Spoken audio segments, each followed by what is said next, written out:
What is up, everybody, and welcome back to another episode of the Courtside podcast here on the Basketball Network.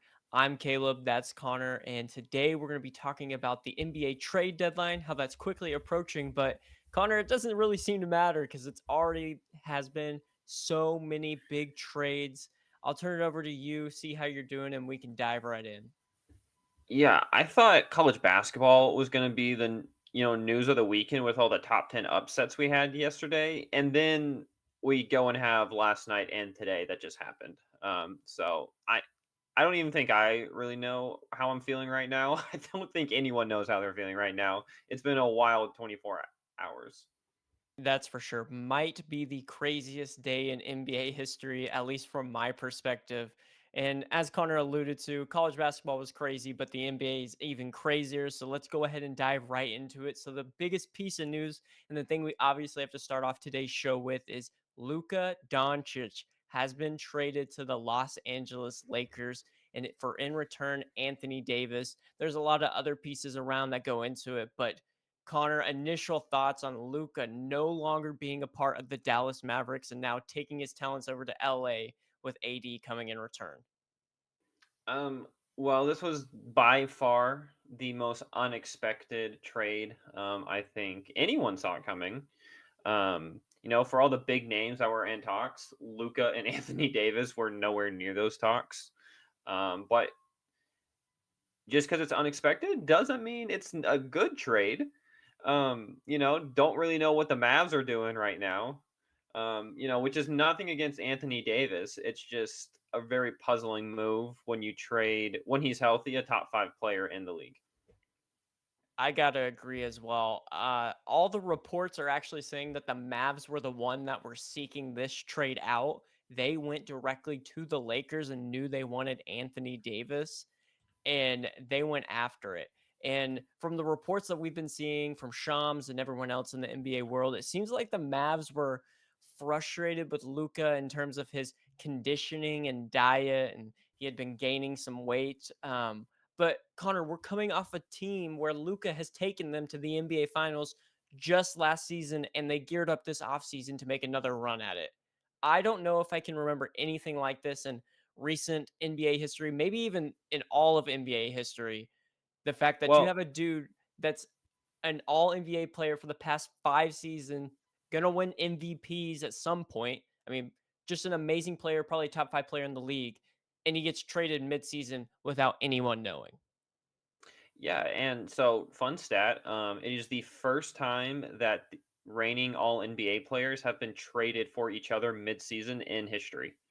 That's never happened mid-season. It's happened in the off-season, but never mid-season before. So making a little bit of history there. Um, but yeah, I think, and I'm just gonna read this quote, just part of a quote from Nick Harrison, the Mavs GM, who initiated the Luka trade. He said, "But I do believe that we positioned ourselves to win now and also win in the future." Okay, you can convince me about the win now. Anthony Davis is still a top 20 player, probably. Obviously, Kyrie's having a really good season. They have struggled without Luca, but I mean, they blew out or they didn't blow out, but they look pretty good against OKC without Luca. Um, but the part of me that is just absolute BS, he's just trying to save face, is the win in the future. Anthony Davis is about to turn 32. Kyrie is 32. Klay Thompson is 34 with absolutely no knees left in him. Um, there's just like who on this team is going to contribute after 3 years outside of Derek Lively? Like there's probably not a whole lot of people. Maybe PJ Washington, but also they also got a first round pick from LA. But now that they have Luca on the Lakers, what is that pick worth? Exactly. And I think that pick is the 2029 pick. So you're giving Luca Yes. 4 years in LA. I mean, that is not going to be a top pick in the NBA, if you ask me. And it's, yeah, something interesting that Nico Harrison brought up during his press conference was, he's talking about they're in that win now, but also the win later, time frame. And that makes no sense. I mean, I guess you're in a win now mode, but you were in a win now mode with Luka Doncic on your team. I don't see how trading him away and getting Anthony Davis helps you in the win now mode now. And then he also is saying, the future for me is 3 to 4 years from now, basically saying that he's not looking any further out than that. I just don't understand this move. And the craziest thing is Luka didn't know this was happening. Anthony Davis didn't know this was happening. LeBron James didn't know this was happening. Jason Neither of the Kidd didn't know. coaches did. Yeah, Yeah. Jason Kidd didn't know this happened. Neither did JJ Redick. The only people that knew this was happening was Nico Harrison and Rob Palinka and basically the governing board for both of those organizations. I was reading and it looked like Rob Palinka, when he first got the call, thought that Nico Harrison was pranking him when he offered Luka Doncic. I mean, that is the type of trade that we're talking about. Devin Booker, whenever he found out about this trade, he thought they were referring to Luka Garza, not Garza. Luka Doncic. I mean, this is maybe the craziest trade in all of NBA history, and it's coming 5, 6 days before the trade deadline. So there was still time to spare. Yeah, and I think just to add on to that, they didn't even get a good haul for a top 5 player in the NBA. Once again, nothing on Anthony Davis, just injury prone, which, he stayed pretty healthy this year, but that's an anomaly, I would say. Yeah, he's only And then played more than outs 70 games yeah, 3 times in his career. exactly, and I wonder how long it's been since he's played 70 games. But it's also just, like, outside of maybe 4 years, like, how much are you gonna get of high-level basketball, you know? Because Yeah. obviously, like, we see, superstars play later in their careers, but they can't contribute at the level at, like, a championship level, you know? And it's just like, so what's gonna happen when Anthony Davis eventually, probably hits a fall off? Like, this team is just screwed. Yeah. Let's outline this trade real quick just so we can kind of go over what every Yeah. team is getting. So it was technically a 3 team deal. So the Jazz were also added into it just to make salary work. But we'll go. The Lakers are getting Luka Doncic, Maxi Kleba, and Markeith Morris. Mavericks get Anthony Davis, Max Christie, and then a first from the Los Angeles Lakers in 2029, as we mentioned. And then the Utah Jazz are getting Jalen Hood Shafino, the Clippers second round in 2025, and then the Mavericks second round pick in 2025. If I'm looking at this, how in the world do you only get one first round pick for Luka Doncic? Rudy Gobert got 4 first round picks when he was traded a few years ago. And obviously, there wasn't a huge star player involved like there is with Well, Anthony Davis, but you only get one for a generational type player like Luka Doncic? and how many did they get for Donovan Mitchell too with the Jazz? Like, didn't he get like Multiple. bring in a ton of first round picks Yes. too? Like, Kevin it's not Durant like, got multiple, like, we're, well, my thing is the Jazz. We know they have picks, right? yes. How did they hold on to every single one? Yeah. I just am truly flabbergasted, for lack of a better Speaking, word, of sorry, just since we what brought they the got in Jazz return. into this, um, also, if you're the Jazz, I'm kind of confused what they're doing. Like, I know a third team had to get brought into this, but like, they didn't get anything significant. Like, 2 second round picks this year. I don't know what they're planning on doing with those. Unless they Yeah. think they're about to find, the next generational player in the second round. But it's just like, I don't know. I was expecting them either to unload a couple of their aging, like role players, especially like to the Lakers and the Mavs who probably could use them. But instead, they just sat on them and then they really brought in nothing to help them. Yeah. It was a crazy, crazy trade, in my opinion, and one that no one saw coming. I saw a tweet where it was basically a conversation between the Lakers and the Mavs, and the Mavs they called the Lakers and are like, "Hey, we want Anthony Davis," and the Lakers are like, he's untouchable. You can't get him. And then the Mavs are like, "We'll give you Luka Doncic," and the Lakers are like, "Anthony Davis will be there tomorrow." Yeah. Like Yeah. this, in my opinion, this sets the Lakers up so well for like not only right now. I mean, you get a guy like Luka Doncic. That's just someone you don't turn down, but also sets them up for the next decade. I mean, when we read Nico Harrison's comments from his press conference talking about how they're like able to win now and win in the future, I feel like that's more so what the Lakers did with this trade rather than what the Mavericks did. Mhm. 100%, 100%. Because obviously, I think LeBron's kind of been thinking about retirement. Especially the past couple years. He finally got to play with Bronny this season. Um, which speaking of, he actually got serious playing time the other night. um, but and it's just like when he eventually retires, they still have a bona fide superstar in Luka Doncic, and it's just like like especially with everyone was so uncertain what the Lakers were going to do when that day eventually came of LeBron retiring. Like everyone's like, "Oh, like what's going to happen?" Well, now those questions have been answered. They have Luca.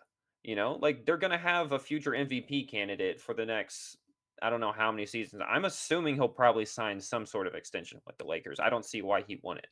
Yeah. Well, I think that brings up a good point. Let's talk about an Mm, extension because this is just gut wrenching for Luka Doncic. So, for those of you that don't know, Luka Doncic was eligible when he was with the Mavs for a new supermax contract that was going to bring him a 5 year, $345 million it's a lot of money. extension.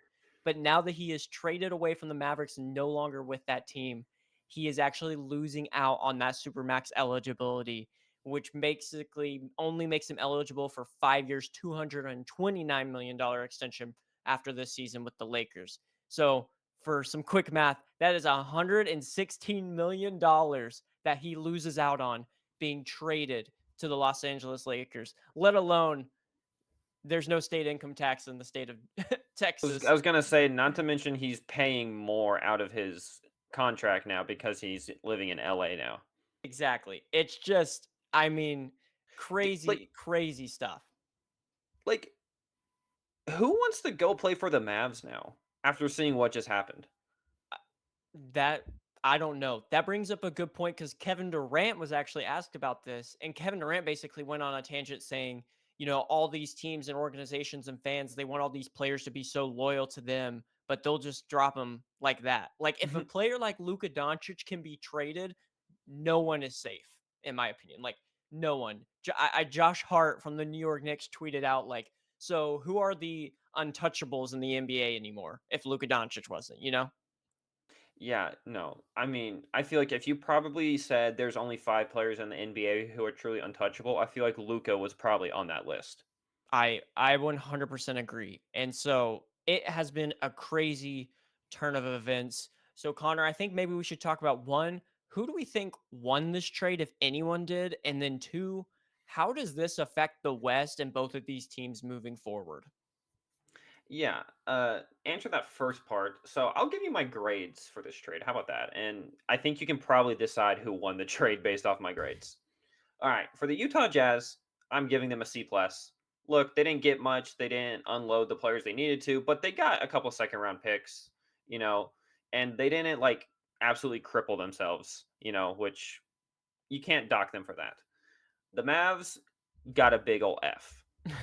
That bad trade. Bad trade. Lakers, I'm giving an A.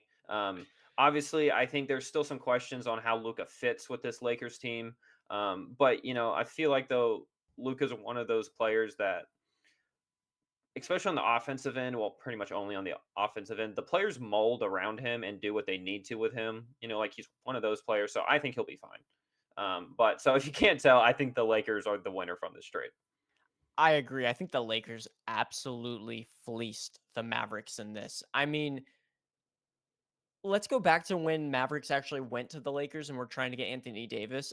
They didn't even try to go after any other of the 28 teams in all of the league. I mean, you could have at least driven the price up for Luka Doncic if you were wanting to deal him that bad, right? Like go around, see how many, oh, this team will give us a two or three first, and this team will give us all this. Like you did none of that. You just went straight to the Lakers, basically put all your chips on the table and said, here, take them. We just want AD back. And like that's what you got.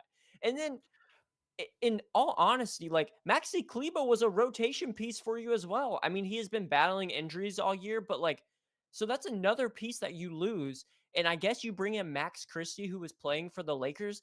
I just don't understand how this makes you better now. And if you're in this so called win now mode, like Nico Harrison is saying, it just makes no sense. The Mavericks have to make the finals in the next 2 to 3 years for this fan base to not absolutely just come for Nico's neck. They kinda already are, but, like, he has no room for error with this one, in my opinion. I don't even think it's making the finals. I think they have to win a championship in order for this trade, in order for the city not to burn down his house. Like, it's just True, crazy.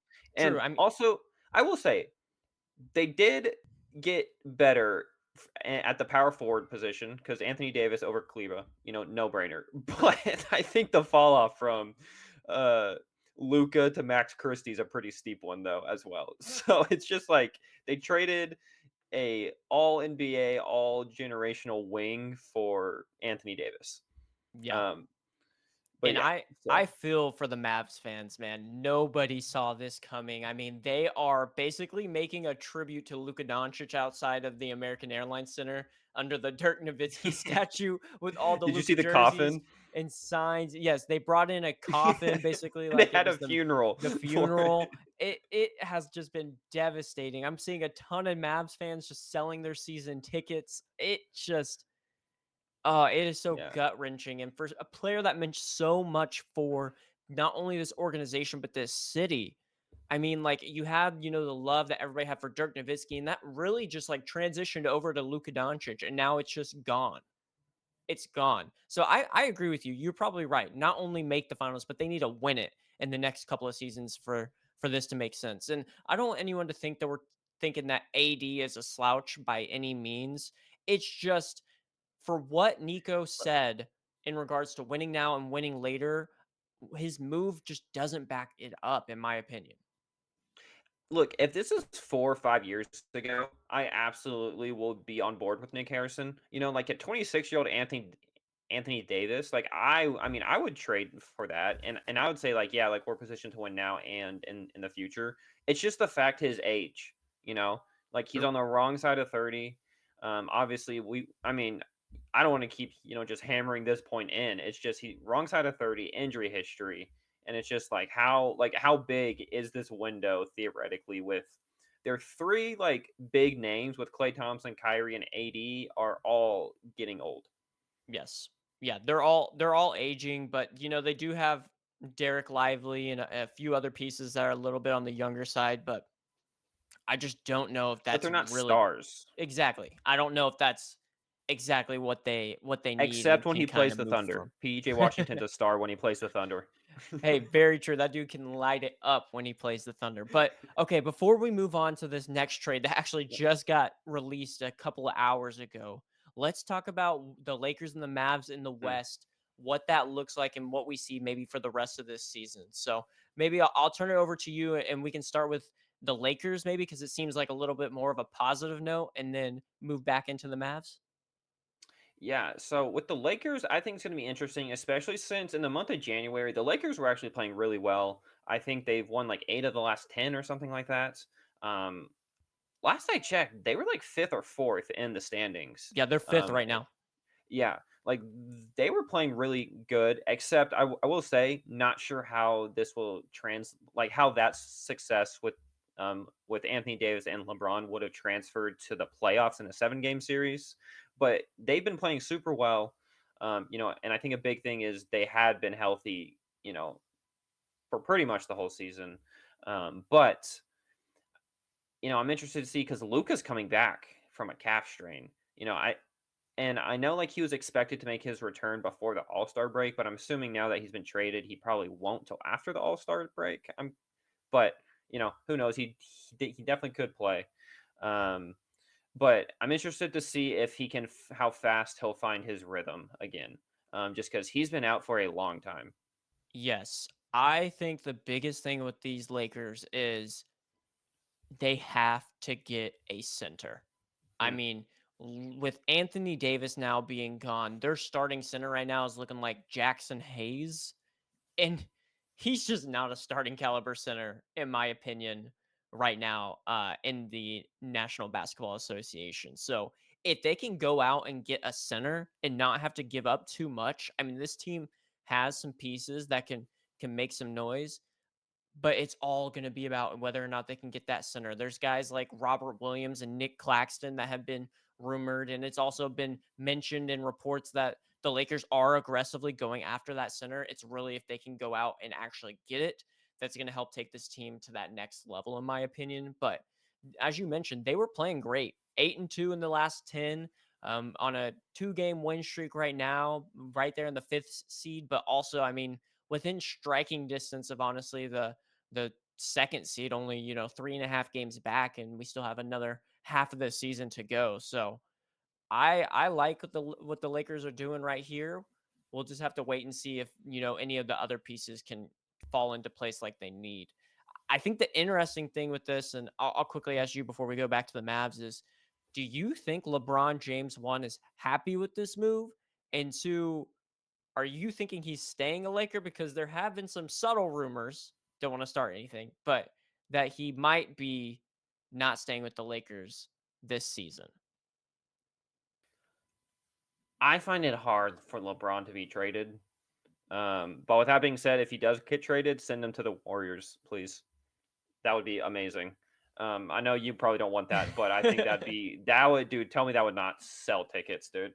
Um, The yeah, I mean that would be a bomb if we haven't seen any in terms of movement. I don't necessarily know if I would want it, but I've actually been seeing things about all these trades. Like this is kind of what the NBA needed right now. The numbers were down, or everybody's been talking about the they needed some numbers and all drama. this. And this has brought so much drama to the league, and it's going to be really fun to watch. But let's move on to the Dallas Mavericks real quick. Yep. Right now, sitting at 26-24, the ninth seed in the West. Only a game and a half back of the 7 seed, so really not far out of there. But they've been struggling recently, only 4-6 in the last 10, and mainly due to a lot of injuries. They played their first game without Luka Doncic being traded. He's been out, but without Luka Mm, Doncic officially on the team today against the Cleveland Cavaliers, and was it not pretty at all? They gave up 50 points in the first half, or in the first quarter, first, 91 in the first half against the Cleveland Cavaliers, and were out to I think getting absolutely dominated, losing by 43 points, 144 to 101. I this is just something I don't even know where the Mavs are going to go from here. They really need to get everyone healthy, and then they're gonna have to build chemistry quick with Anthony Davis. yeah. I mean, obviously Luca's been out. I think Kyrie was out again today. But the So I would majority say of the team was out. yes. In the short term, it does help them because Anthony Davis can actually play right away. Now, if you want to talk about the rest of the season, it's going to be a little interesting because Luca was supposed to be coming back, and presumably the Mavericks were going, to start playing super well when he got back. Um, but obviously, we'll never know. Um, I don't know. I mean, I think they'll be competitive. I think at worst they'll end up at the 7 seed. Like I really, unless they just absolutely just suck with Anthony Davis, I really don't expect them to fall that much farther. All right. Well, last thing I'll ask on this one, Connor. Who has the better record and the better ending to the season between the two, the Dallas Mavericks and the Los Angeles Lakers? I'm giving it to the Lakers. I You think think, oh yeah, I think LeBron and Luca are going to find a way to mesh. you think they go further in the playoffs as well? Yes, I do. Especially because if the Mavs stay down at that 7 or 8 seed, they'll have to do the whole play-in situation, and then they're gonna have to play a really good team in that first round. Dude, can you imagine though if we somehow got the Lakers and the Mavs either in the first round of the playoffs or just any round of the playoffs? I That mean, would be awesome. it would be absolutely legendary. And we also are going to see Lucas return to Dallas. I believe it's on April 9th. Tickets have already gone up like hundreds of dollars. It's going to be big. But just some crazy stuff that's happening. And that was not the only trade. If we didn't Mm. think it was going to be still crazy after the Luka Doncic and Anthony Davis trade, we got another piece of news here on Sunday evening. And that was the Sacramento Kings are trading De'Aaron Fox to his preferred destination of the San Antonio Spurs for him to team up with Victor Wembanyama. But it's not like they didn't get anything back. They got Zach Lavine back in a 3-team deal. Connor, how are we feeling about this one? I got some strong opinions, and I actually think one team got fleeced in this one. But I'll turn it over to you first. I'm not gonna lie, I am a little sad. This was the only player who the Rockets were a little bit tied to that I actually wanted them to trade for. Obviously, he's a hometown guy in Houston. I think he would have been so fun to be paired with this young team. But sadly, he's not. He's gonna go play with Wembanyama or something like that. Honestly, I think it's a good trade. I think it depends what the Kings are trying to do, though. Because here's the thing: they got 3 first-round picks in exchange, on top of the Zach Lavine. So it's not like what happened with the Luka, Anthony Davis trade, where they pretty much just got traded for each other. The Kings actually got a decent haul in return for him. Yeah. I think they got a decent haul. One thing to know on the first round trades, I believe it's the one from Charlotte this year, is probably not going to convey. So it's going to turn into 2 second-round picks. So really, everyone's thinking it's more like 2 first-round picks, but they still got something in return. It was nice to bring in a Zach Lavine. The one thing that's interesting to me about this one, though, is we just saw the Zach Lavine DeMar DeRozan experiment type thing in Chicago, and it really wasn't all that much of a success. But now we're thinking it's going to work in Sacramento. I mean, obviously, you bring him alongside probably a better supporting cast than they had in Chicago. I think the projected starting lineup is going to be like Malik Monk, Zach Lavine, DeMar DeRozan, Keegan Murray, and Sabonis. So that's definitely better than the supporting cast they had there at the Bulls.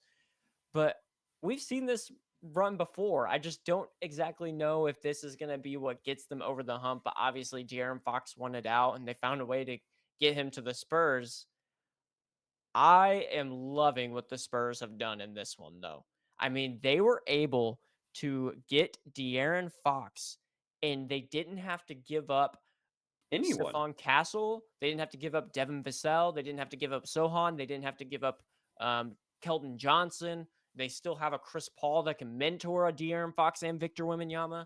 I mean, literally all they were giving up is like Zach Collins, Trey Trey Jones, and Jones. some picks. I mean, But like that 2027 pick, like they're they're gonna be going to be good. competing. Like that's not going to be a good pick.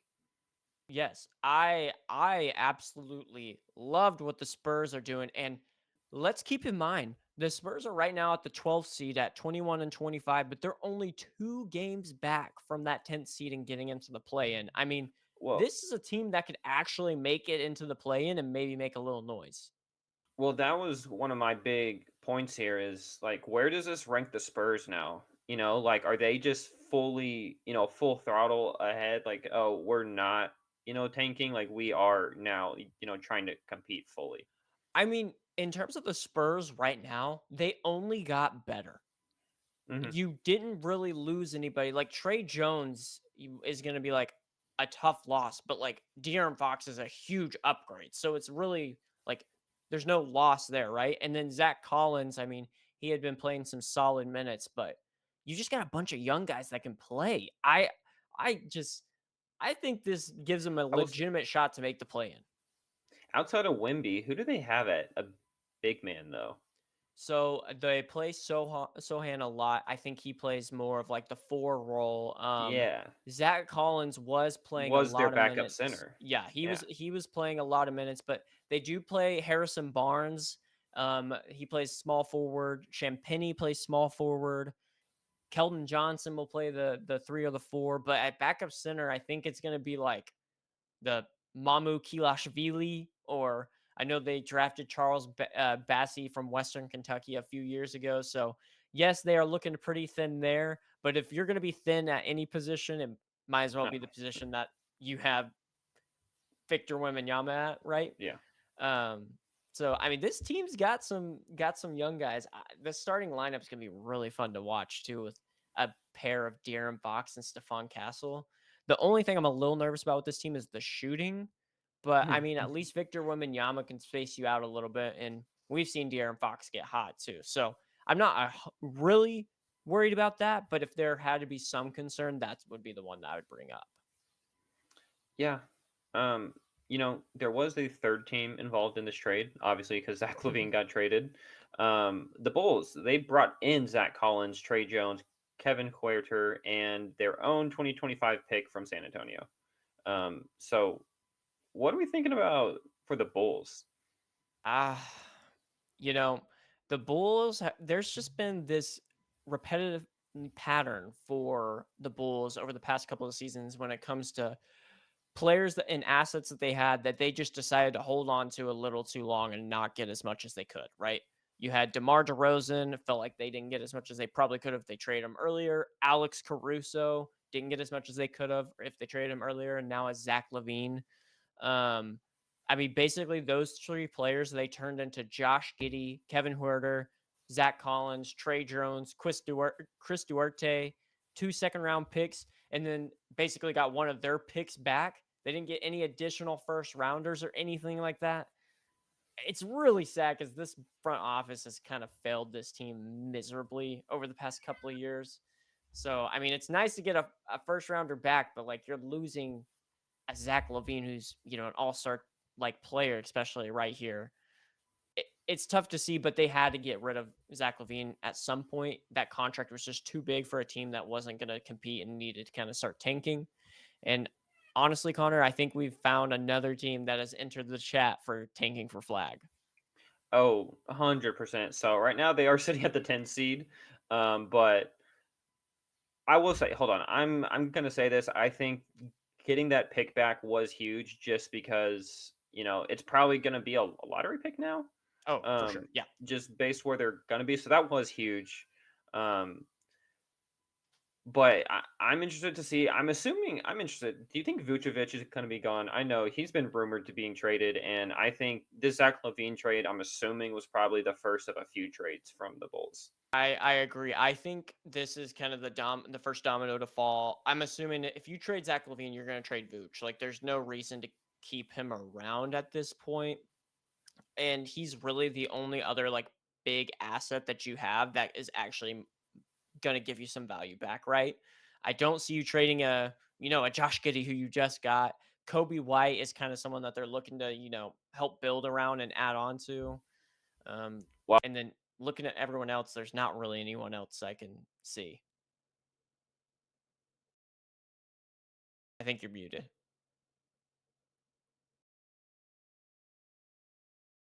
Uh,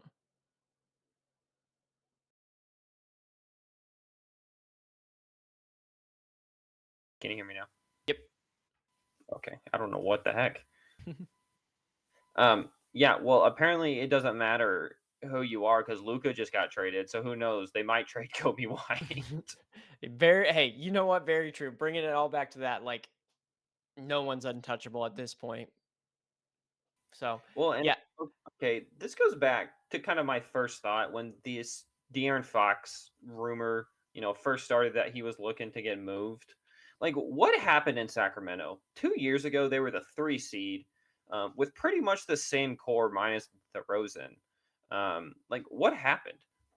Like, they have before this Fox trade. Well, I guess they still technically do with Levine, but they had 3 players scoring over 20 points a game, and they were sitting at the 10 seed in the West.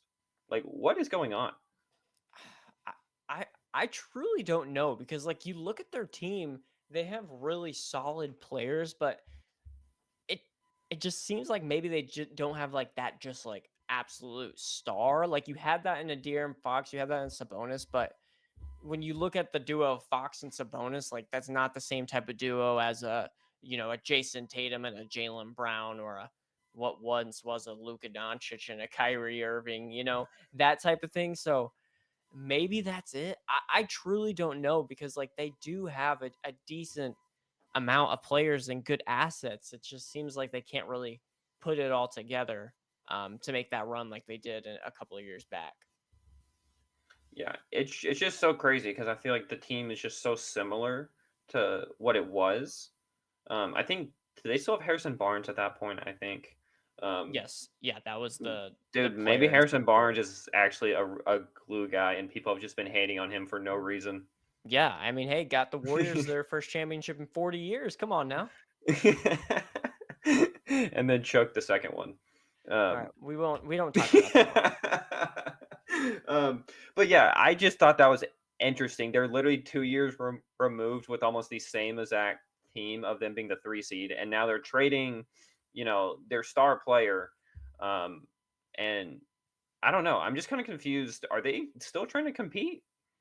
Because I don't mean to be that person, but Zach Lavine is kind of a downgrade from De'Aaron Fox.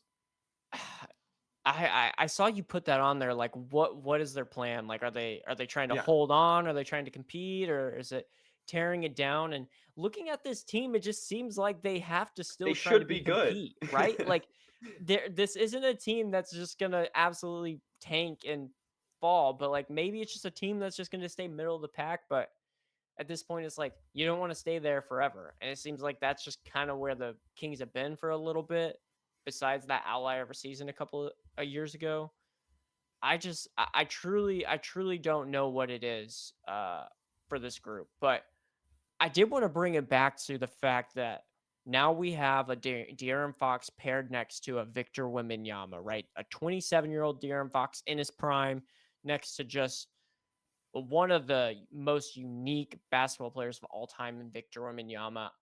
I can see this duo being scary good in the next couple of seasons. Like they're probably going to be good now, but just continuing to see Victor Wembanyama develop from year to year as well as De'Aaron Fox, this is going to be something. I'm excited to see what it's going to happen there in San Antonio. Yeah, no, I mean, especially I think if they put a little bit more consistent shooters around them, um, and just assuming Victor is only gonna get better from beyond the arc, just Darren Fox should have just so many lanes, and just obviously, um, like De'Aaron Fox driving in the paint with Victor cutting. I Hmm. feel like we might, hopefully, we see a lot of lobs. I feel like we were kind of expecting that when Chris Paul made to the Spurs, but we really haven't seen it all that much this year. So hopefully with De'Aaron Fox, maybe a little bit younger legs on some fast breaks and stuff like that, we're going to see some pretty cool lobs. Yeah. No, I agree. I think it's going to be great. And I, the one thing that's going to help out with the whole shooting thing is Victor can shoot. So, most of these teams that we're talking about need shooting. Like, you automatically just take away the five man from being able to shoot. But, like, on this team, that's not the case. Like, really, the only one that, like, is just not a threat whatsoever is Sohan. But everyone else has somewhat of a jumper. It's just they need to develop and be a little more consistent. Um, but Connor, I did want to talk to you about this. We see what the Kings got for De'Aaron Fox, right? Like in return, they got a Zach Lavine. They also got 3 first-round picks and 3 second-round picks. I will say they also sent out a Kevin Huerter, so and I believe Yeah. Jordan McLaughlin. So I mean, not huge. I would equate a Kevin Huerter to a Max Christie, like the Lakers sent out, or a Maxi Kleba. Like I that's mean, kind of maybe he's a I little feel like better, but not Zach Levine's crazy. an upgrade from Huerter, so. Yes, no, for sure. But they were able to get 3 first rounders and 3 second rounders, and you're telling me a Luka Doncic only gets you one first rounder? Well, we said it at the beginning of the podcast. Okay, the Kings, like, it's been known that they've been trying to trade Fox for at least a week now. You know, they have for sure, especially with all the teams that had been linked to want De'Aaron Fox, they for were sure fielding offers and upping this price. Yes. Being like, hey, his team just offered us 2 first round picks, so like, what can you do? You know, whereas with the Lakers, like we said, the only two people who knew about that trade was Rob Pelinka and Nick Harrison. Like they were the only two people who knew about it, and it happened in like I swear it happened in 2 seconds. So like there was no negotiating. It was just this is what's happening. And that's just sorry to bring it back to the Mavericks, but like it's just one of those things where like I don't understand. Like you have to be and I'm not trying to be rude, but like how bad of a GM do you have to be to make people believe that a reporter got hacked? I mean, when this trade was announced, everyone thought Shams got hacked. It was crazy. I mean, like, literally everyone thought Shams got hacked, and then people went to 2K and tried to make the same trade to see if it would work, and 2K was saying, "Why in the world are we giving up Luka Doncic when we're not getting any great assets back?" Like, what is when people think the reporter got hacked, and when 2K says this is dumb, and then you're still doing it. I don't Well, understand. And the last one I'll say, and I'll turn it over to you, was now I see everybody saying how how bad of a GM do you have to be to make Jerry Jones not be the yeah. worst GM in that city? I mean, No, that's what I it was gonna is say. Yeah, it is crazy. it's pretty bad. Yeah, I mean, I think everyone's right there with you. Don't see the vision. Who knows? Maybe Harrison sees something that we don't, and something works out, and we'll all be eating our words. But I will say, from right now, got a lot to prove. Yes, and I will say he better hope that's the case because if we're not eating our words, he might be out of a job. Um, just to be frank. And I don't know if you saw the press conference that he had with Jason Kidd. I mean, Jason Jason Kidd Kidd did not look happy. looked so mad.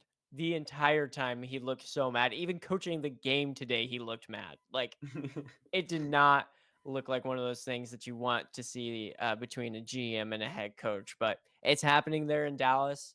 We'll see. I saw a video. Anthony Davis has reported and is now in Dallas.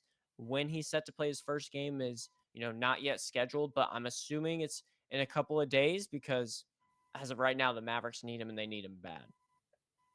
For sure. Um, did you see a Luca's goodbye to the city of Dallas? Oh, Oh my that gosh, was I that was about to make grown men cry. I think it I did make grown men cry. That I was like one of the saddest goodbyes ever. I definitely teared up a bit when I saw that. I mean, when he said the part about, like, I was expecting to be here for the rest of my For the career. He yeah. said, I thought I'd spend my career here and I wanted so badly to bring you a championship. I mean, oh my goodness. And he's talking about how like Dallas is a home and it's a home Mhm. away from home and it's a special place and the Mavs fans. And he addressed it to he did the hashtag MFFL, the Mavs fans for life. I mean, just talk about a total embodiment of what the Dallas Mavericks was and that stuff. Oh, and the last funny tweet I'll say, because I know I've mentioned a lot. It says Luca getting traded before Zion for conditioning is crazy. uh, it's okay. I saw one that was a reporter reached out or tried to reach out to Mark Cuban, to get like, what are your thoughts? And apparently, Mark Cuban just sent back hashtag MFFL. Oh my. Well, I mean, Mark Cuban's was the one that said he would divorce his wife before he ever Wife traded before Luka trading. Doncic. Yeah. But No, we dude. look what that how that happened. Well, I think that's really all the news that we have right now. I mean, NBA trade deadline is not even Wait, here yet. hold on. I'm sorry. We forgot to say who won this Fox and Oh, Zach v- Lavine trade. no, very very true, very true. Okay. Um Real quick. for me personally, I mean, I think the San Antonio Spurs won this trade. Reason being is they really didn't have to give up that much. I mean, Zach Collins is going to hurt. Not as much in your front court, but upgrading to a guy like De'Aaron Fox, that is just I think it's going to be a great pairing there in San Antonio. De'Aaron Fox wanted him to be there. From what it looks like, everyone else wanted him to be here. Young guy and a great running mate to go alongside a Victor Wembanyama. I mean, everyone was really excited to see this Chris Paul Victor Wembanyama dynamic, but that was just for a season or two. But now he actually has this guy that we can call his duo, and we see all these great duos in the league. I think this is just going to be that next one, and it's starting there in San Antonio. What about you though? Yeah, I had the Spurs winning as well for my grades. I gave the Spurs an A plus. I gave the Kings a B plus, and I gave the Bulls a B minus. Okay. Um, so on average, we are doing better than the other trade. Yes. Um, but yeah, no, I'm right there with you. I think Spurs A plus just because I mean they gave up absolutely nothing for an All NBA player. Whereas and then Kings, you at least got 3 first round picks. Very true. you know. Very true. And then the Bulls just unloading, Zach Lavine, which they should have done 3 years ago. And I'm assuming, like we said, it's the first domino to fall. So, but once again, they didn't get a whole lot in return outside of their pick. But yeah, True. so Spurs, good job. All right. Well, anything else before we wrap up here? No, excited. Honestly, I'm assuming the next time we do a podcast, we'll probably have a few more trades to talk about. Because we usually see these at the trade deadline. Um, we have 4 more days until the trade deadline. So I'm excited to see what happens over this week. That's right. Trade deadline Thursday, February 6th. We will be back here recording Sunday night, posting on Monday morning, talking about all things trade deadline. Might even jump into the All Star reserves because those were just announced, but these were just too big to pass up on. But we'll catch you next time on Courtside. Peace. Peace.